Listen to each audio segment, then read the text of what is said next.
Hi, I'm Nish from Why Be Aligned, and for this week's Movement Monday, we are looking at the vertebrae. You'll have heard me talk about the vertebrae before when we've spoken about different parts of the spine, but there are 24 different moving vertebrae in the spine. We have 7 up here in our cervical spine, which is our neck area, and then through our ribcage area, our thoracic spine, we have 12, and then in our lumbar or lower spine area, we have 5. There are also some fused vertebrae down in our sacrum and our coccyx, but today we're looking at the moving ones. Vertebrae is actually the plural word. When we're talking about just one of them, we call it a vertebra. And I've taken this off my spinal model just so you can have a little look at it. You can see they are rounded at the front, so this would be at the front of the body, and at the back they have different shaped spiny processes. So when you see the spine sticking out on somebody's back, it's these little processes that you're looking at. Today we're going to be looking at the movement of a vertebra on its own. If you'd like to see the movements of them in relation to each other in the cervical, thoracic or lumbar spine, I have got videos on those, so please do have a look for those. In our sagittal or side-on view, each vertebra is able to tip forwards and tip backwards. In our frontal or front-on view, each vertebra is able to tip each way, side to side.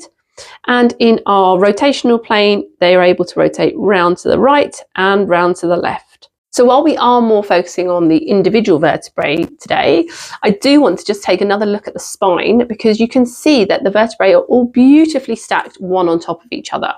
Now, why is that important? Well, everything is connected, and nothing more so almost than in the spine. They have such a direct impact on each other that if one vertebra isn't able to move well in one or more of those 3 planes of motion, it will have a direct impact on the vertebrae next to it, and quite possibly ones further up and further down the spine. So let's look at a couple of examples of how individual vertebra is going to affect the whole spine. So if I had a lumbar vertebra that wasn't moving well, it will directly affect the vertebra around it. It could mean that these guys are going to start moving too much. They have to tilt a bit too much. I'm talking here, by the way, in our sagittal or side-on plane. So they could be moving too much, and that could give you pain and tension in this lower back area. It could be as well, though, that they fuse up around it. This area, this one's not moving, so the ones around it stop moving, and this whole area just becomes stuck and tense. It might be stuck tight open at the front and closed and compressed at the back. So in order to then get that bent over movement, somewhere else further up the spine is going to have to do that bending movement for it. If it can't bend forward here, the spine is going to have to bend forward here. So you could get pain or tension in either area. You might get pain and tension here because it's not moving at all, or you might get pain and tension here because it's moving too much. It's got too much curvature in it. Another example, this time, is of too much movement in the spine or in a vertebra. And again, I'm going to use our sagittal or side-on view. You might have, and I have actually seen this in person, a vertebra or 2 vertebrae here in your neck that are moving too much.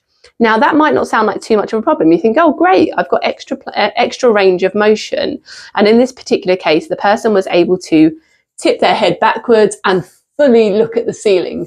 Now, when I do that, that's really painful for me in my neck. But this person, that was just their natural thing. When they looked upwards, they tilted their head all the way backwards so that they were looking at the ceiling.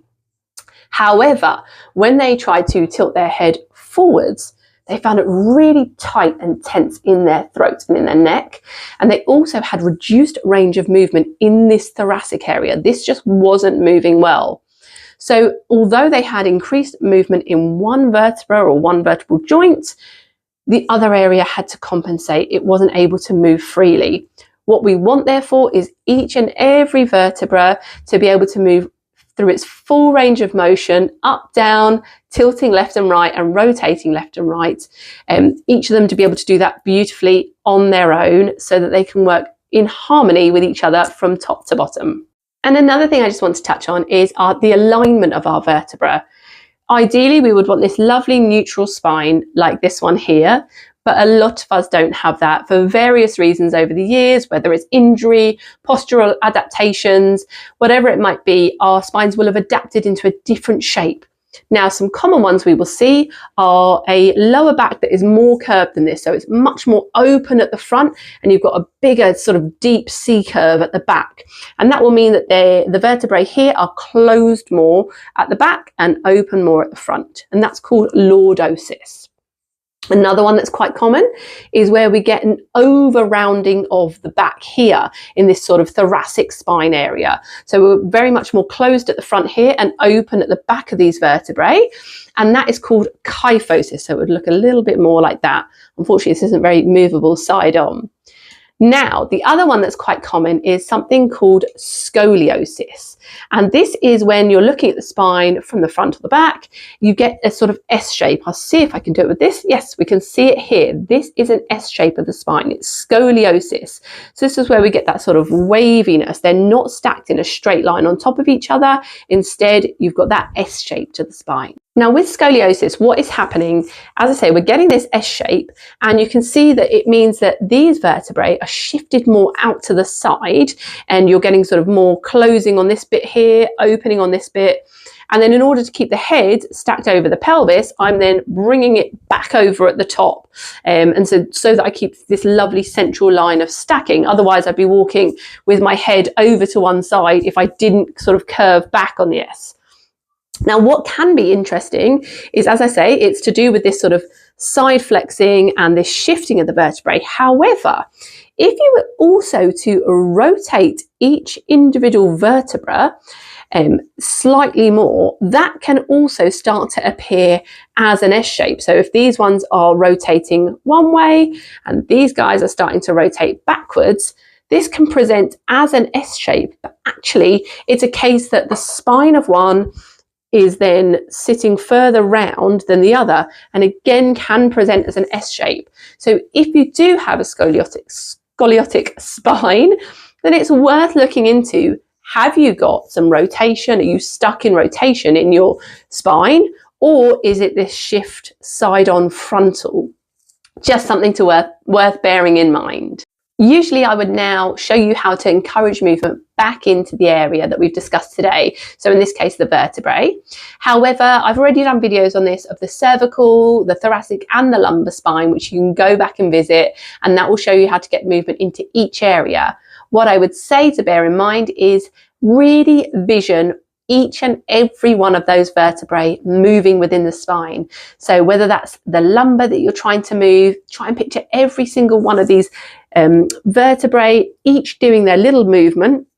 But also, as I'm moving one, I want you to feel how that's having an effect on the rest of the spine. Can you feel a little bit of movement all the way through up into your neck? And that is it for today's Movement Monday. Don't forget to subscribe so you don't miss out on these videos. Do feel free to like as well. And I will see you back here next week for another Movement Monday.